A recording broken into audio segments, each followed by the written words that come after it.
ini di komunitas-komunitas lain atau ormas-ormas lain di PKK atau yang lain sudah disampaikan.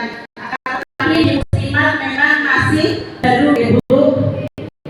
Bahwa paralegal adalah setiap orang yang berasal dari komunitas masyarakat atau pemberi bantuan hukum yang telah mengikuti pelatihan paralegal, tidak berprofesi sebagai advokasi dan tidak secara mandiri mendampingi penerima bantuan hukum di pengadilan.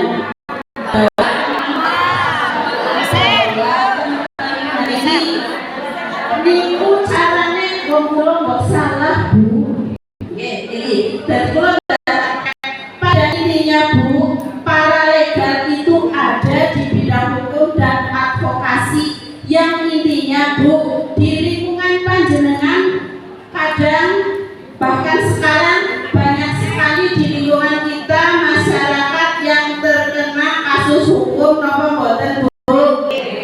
Nggih, kemarin saya pada izin Bu Niki tadi Bunda Leri menyampaikan kebahagiaan, tapi saya menyampaikan kesusahan pada izin. Pada pelatihan paralegal di Semarang, setiap ada contoh kasus dari Polda Jawa Tengah itu yang jadi contoh Banyumas. Di Banyumas Kumingsrep, contohnya kasus kita tidak usah tabu lagi bahasa seks, Ibu. Kalau dulu kita mendengar bahasa seks itu tabu, tapi sekarang kita harus, apalagi Ibu memberi pendidikan seks kepada anak-anak kita. Contohnya kasus yang merebak pada tahun kemarin ada pelecehan seksual terhadap anak sampai menghasilkan anak dan anaknya itu sampai dimakamkan di tanah-tanah pekarangan. Itu salah satu contoh kasus hukum. Ada lagi kasus hukum kemarin yang baru aktual bahwa ada seorang tenaga kerja bahkan di Indonesia Bu yang pulang-pulang dianiaya oleh majikan. Kemarin ada Bu, alhamdulillah Muslimat peduli ke sana memberi bantuan. Nah, bagi mereka para korban hukum seperti itu, maka kita selaku Muslimat secara sukarela mendampingi Ibu, mendampingi mereka, menghibur, terus kita mencari solusi dan keluarnya. Ketika itu sakit, maka kita membantu tenaga medis, atau mungkin kita mau melanjutkan secara hukum, maka kita membantu pelaporan dan lain sebagainya. Kita yang membantu itu para legal. Ini secara teori banget aneh Bu. Nah, berarti secara tidak langsung adalah relawan pembantu para kasus hukum. Anggar relawan itu diupahi nopo boten?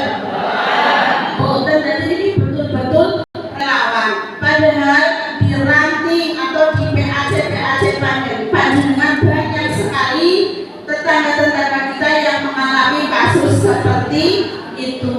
Nah, di sini hukum pun tidak selalu hukum tadi seksual, kenakalan anak remaja, perlindungan terhadap anak, kemiskinan itu juga jadi PR-nya nanti siapa saja yang jadi para legal. Pun model Bu para legal nopo Bu? Relawan yang membantu masyarakat korban kasus hukum. Itu nggih, relawan Ibu nggih. Alhamdulillah kemarin pada tanggal 20 juga sudah dilaunchingkan relawan para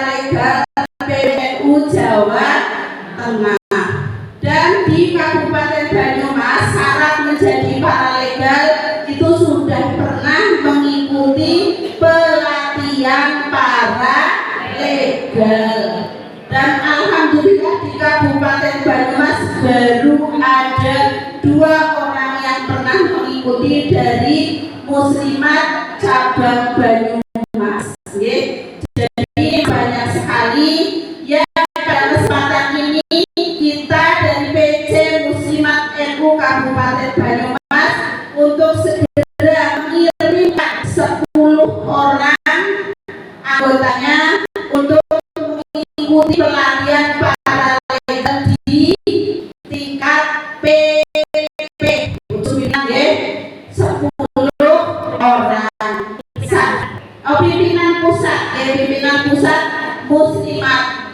Jadi nanti kami dari bidang hukum dan advokasi akan memilah dan memilih siapa saja yang nanti dapat sambut untuk mengikuti pelatihan para legal.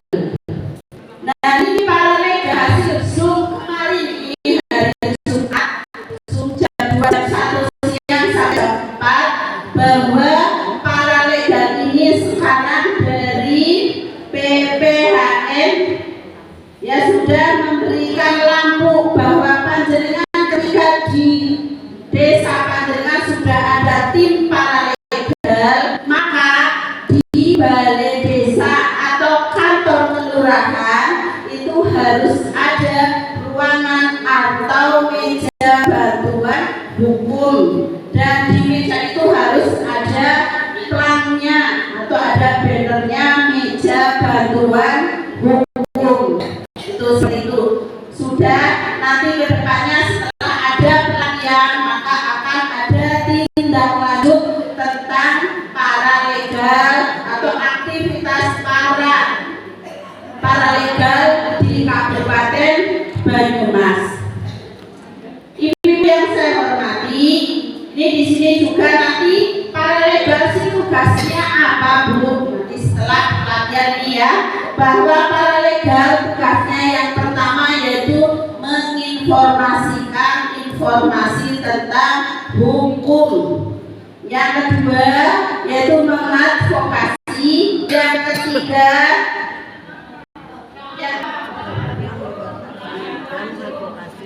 pelan-pelan Ibu. Aku belum biasa dari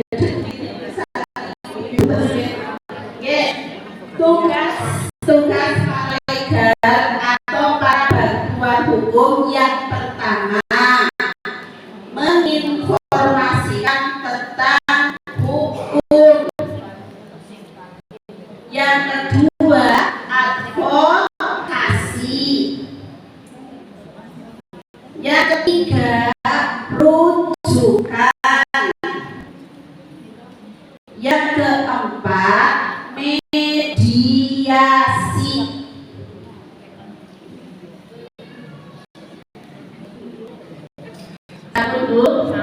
Sampun itu tugasnya pokoknya tugasnya adalah mendampingi para masyarakat baik itu korban hukum maupun pelaku hukum. Tugasnya di situ panjenengan itu jadi tempat mediasi. Aku diiyuk-iyuk ya Bu. Nanti kalau sudah terbentuk paralegal itu tidak boleh diiyuk-iyuk. Yuk itu nggak boleh, tapi kita harus bisa mendinginkan, mendamaikan suasana yang sedang dialami. Dan juga itu nanti ketika para pelaku hukum sifatnya privasi kadang-kadang Ibu, apalagi tentang korban pelecehan seksual itu sifatnya sangat privasi. Maka ketika ada korban itu biasanya panjenengan pinter-pinter untuk menutup gini apa mboten? Jadi paralegal jangan nanti iya itu kemarin kan kena ini bla malah jadi tidak jadi penenang tapi malah jadi perusuh. Alhamdulillah. Sekali lagi ini materi paralegal banyak sekali. Apabila akan pada kesempatan ini mungkin tidak banyak. Yang pertama sekarang adalah saya melihat apa informasi itu para legal. Jadi mohon kepada bidang hukum dan advokasi baik di Ranting maupun di PAC, berarti di situ monggo program kerjanya masuk itu, yaitu pembentukan tim para legal. Yang kedua, membentuk bantuan hukum, itu masuk. Oke, itu seperti itu. Mungkin itu saja yang bisa saya sampaikan. Sekali lagi ini karena keterbatasan saya, keterbatasan waktu juga. Tadinya saya ini ada laptop dan LCD, tapi saya nggak bawa, tidak ada. Makanya itu saja yang disampaikan. Nanti ketika sudah bentuk WA group, maka akan kami sampaikan materi yang lebih lengkap lagi. Selain dari kami, mohon maaf apabila dalam menyampaikan tidak sesuai, banyak tutur kata yang tidak berkenan, mohon maaf yang sebesar-besarnya. Akhirul kalam, wallahul muwaffiq. Wassalamualaikum warahmatullahi wabarakatuh.